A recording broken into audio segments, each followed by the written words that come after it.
Patris et Filii et Spiritus Sancti. Amen. Dominus vobiscum. Sahabat peradaban kasih ekologis yang terkasih, selamat berjumpa dalam renungan harian bersama saya melalui channel ini. Semoga panjenengan selalu sehat, tetap semangat, tanpa sambat, dan selalu bahagia, kebahagiaan yang bersumber dari Tuhan Allah kita. Salve, salam sejahtera, berkah dalam. Mari kita awali perjumpaan kita dengan bersatu di dalam doa. Kita menggunakan Mazmur tanggapan pada hari ini, Mazmur 96. Biarlah langit bersukacita dan bumi bersorak-sorai. Nyanyikanlah lagu baru bagi Tuhan, menyanyilah bagi Tuhan, hai seluruh bumi. Menyanyilah bagi Tuhan, pujilah namanya. Kabarkanlah dari hari ke hari keselamatan yang datang daripadanya. Biarlah langit bersukacita dan bumi bersorak-sorai. Biar gemuruhlah laut serta segala isinya. Biarlah beria-ria padang dan segala yang di atasnya, dan segala pohon di hutan bersorak-sorai. Biarlah mereka bersorak-sorai di hadapan Tuhan, sebab Ia datang untuk menghakimi bumi. Ia akan menghakimi dunia dengan keadilan dan bangsa-bangsa dengan kesetiaannya. Kemuliaan kepada Bapa dan Putra dan Roh Kudus seperti pada permulaan, sekarang, selalu, dan sepanjang segala abad. Amin. Sahabat peradaban kasih ekologis yang terkasih, kita akan membaca dan merenungkan bacaan pertama pada hari ke-7 dalam oktav Natal yang dikutip dari surat pertama Santo Yohanes bab 2 ayat 18 sampai 21 untuk mengakhiri tahun 2022. Di akhir tahun ini, teks ini kita baca dengan semangat iman, harapan, dan kasih kepada Tuhan kita, Yesus Kristus, Juru Selamat dan Penebus kita. Mari kita baca. Anak-anakku, waktu ini adalah waktu yang terakhir, dan seperti yang telah kamu dengar, seorang antikristus akan datang. Bahkan sekarang telah bangkit banyak antikristus. Itulah tandanya bahwa waktu ini benar-benar waktu yang terakhir. Memang mereka berasal dari antara kita, tetapi mereka tidak sungguh-sungguh termasuk pada kita. Sebab jika mereka sungguh termasuk pada kita, niscaya mereka tetap bersama-sama kita. Tetapi hal itu terjadi supaya menjadi nyata bahwa tidak semua orang sungguh termasuk pada kita. Tetapi kamu telah beroleh pengurapan dari Yang Kudus, dan dengan demikian kamu semua dianugerahi pengetahuan. Aku menulis kepadamu bukan karena kamu tidak mengetahui kebenaran, tetapi justru karena kamu mengetahuinya, dan karena kamu juga mengetahui bahwa tidak ada dusta yang berasal dari kebenaran. Sahabat peradaban kasih ekologis yang terkasih, yang ditulis oleh Santo Yohanes kepada kita dan kita baca, kita renungkan di akhir tahun ini, mengajak kita semua untuk semakin teguh di dalam iman akan Tuhan kita Yesus Kristus, Putra Allah yang Maha Tinggi, yang menjadi manusia dan tinggal di antara kita karena Bapa menghendakinya. Bapa menghendaki agar putranya yang tunggal menjadi manusia dan tinggal di antara kita karena Bapa yang mengasihi kita dengan kasih yang begitu besar, seperti juga disampaikan, diwartakan oleh Santo Yohanes di dalam Injilnya, Injil Yohanes bab 3 ayat 16. Sangat jelas, Allah yang mengasihi manusia mengutus putranya yang tunggal dan tinggal di antara kita karena kasih yang begitu besar. Allah mengasihi kita manusia. Dalam Injil Yohanes bab 1 ayat 1 sampai 18 juga diwartakan bahwa pada mulanya adalah firman.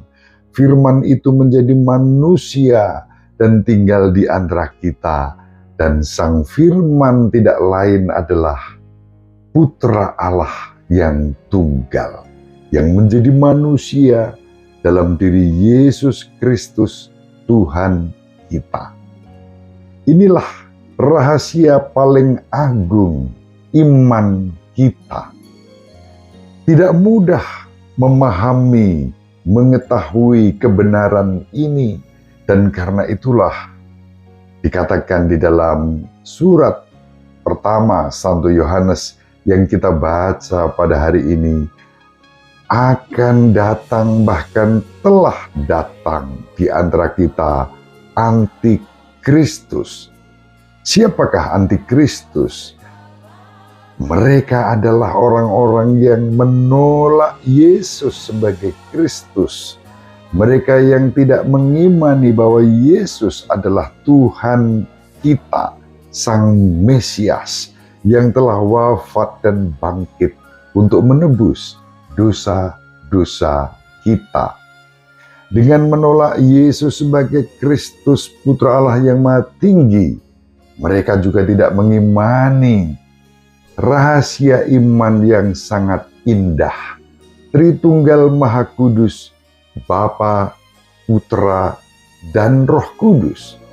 Dan Yesus adalah Putra Allah yang karena kuasa Roh Kudus dan kehendak Bapa tinggal di antara kita, menampakkan wajah kerahiman Allah. Antikristus juga tampak dalam diri orang-orang yang tidak mengakui ajaran Kristus sebagaimana diwartakan di dalam Injil, bahwa Kristus mendirikan gerejanya di atas batu karang, yakni Petrus sebagai primus inter pares, sebagai paus pertama, yang dilanjutkan melalui successio apostolica para paus dalam kolegialitas dengan para uskup mewarisi tahta Santo Petrus. Paus merupakan pengganti dan penerus jabatan primus inter pares, servus servorum, pemimpin di antara pemimpin, hamba di antara semua hamba. Dan itulah yang kita imani dalam gereja Katolik, hadir dalam diri Paus sebagai pelayan tertinggi sekaligus terendah untuk gereja Kristus. Sahabat peradaban kasih ekologis yang terkasih, antikristus juga tampak dalam diri orang-orang yang menyelewengkan sabda Kristus hanya untuk kepentingannya sendiri, bahkan memecah belah persaudaraan. Contohnya, Yesus dalam Injil Yohanes bab 17 berdoa agar kita semua bersatu. Namun lebih banyak yang cenderung untuk memecah belah. Contoh lain, penyelewengan sabda Tuhan. Kristus menghendaki kita mengampuni, bahkan 70 kali 7 kali. Tapi berapa banyak orang yang menolak kehendak Kristus untuk mengampuni. Kristus menetapkan gereja dan sakramen-sakramen yang dianugerahkan kepada kita. Setidaknya 7 sakramen diwariskan sebagai tanda dan sarana untuk keselamatan. Melalui sakramen baptis, orang lahir dan diangkat menjadi putri-putra Bapa. Putri-putra Bapa diberi santapan rohani dalam sakramen Ekaristi. Bila putri-putra Bapa jatuh ke dalam dosa, dianugerahi sakramen tobat dan pengampunan. Bila sakit, dianugerahi sakramen minyak suci.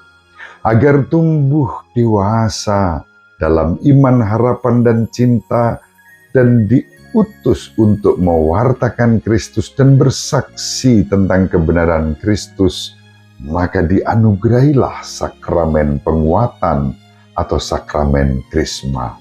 Dinyatakan bahwa seseorang sudah dewasa, dan ketika sudah dewasa, orang boleh memilih mau hidup di dalam keluarga melalui sakramen perkawinan, atau mau melayani Tuhan dan gerejanya melalui sakramen imamat. Sempurnalah 7 sakramen mengukir sejarah keselamatan di dalam kehidupan kita. Antikris menolak 7 sakramen itu, menolak suksesio apostolika, menolak kehadiran Yesus sebagai Tuhan dan Kristus, menolak persekutuan Tritunggal Maha Kudus. Sahabat peradaban kasih ekologis yang terkasih, mari mengakhiri tahun ini kita persembahkan hidup kita agar kita menjadi pribadi-pribadi yang taat dan setia kepada Kristus Tuhan kita. Tuhan kita, Yesus Kristus, Sang Juru Selamat dan Penebus seluruh umat manusia tanpa diskriminasi. Ibu Maria selalu mendoakan kita. Bapak Yusuf merestui kita dengan keheningannya. Semoga panjenengan semua sahabat peradaban kasih ekologis yang terkasih bersama seluruh anggota keluarga dimanapun berada, dibimbing, dilindungi, dan diberkati oleh Allah yang Maha Kuasa, Bapa dan Putera, dan Roh Kudus. Amin. Terima kasih, salam sehat, tetap semangat tanpa sambat, selalu bahagia. Kebahagiaan yang bersumber dari Tuhan Allah kita. Salve, salam sejahtera, berkah dalam. Sahabat peradaban kasih yang terkasih, sampai jumpa pada episode berikutnya. Terima kasih atas kebersamaan kita. Salam peradaban kasih ekologis. Berkah dalam.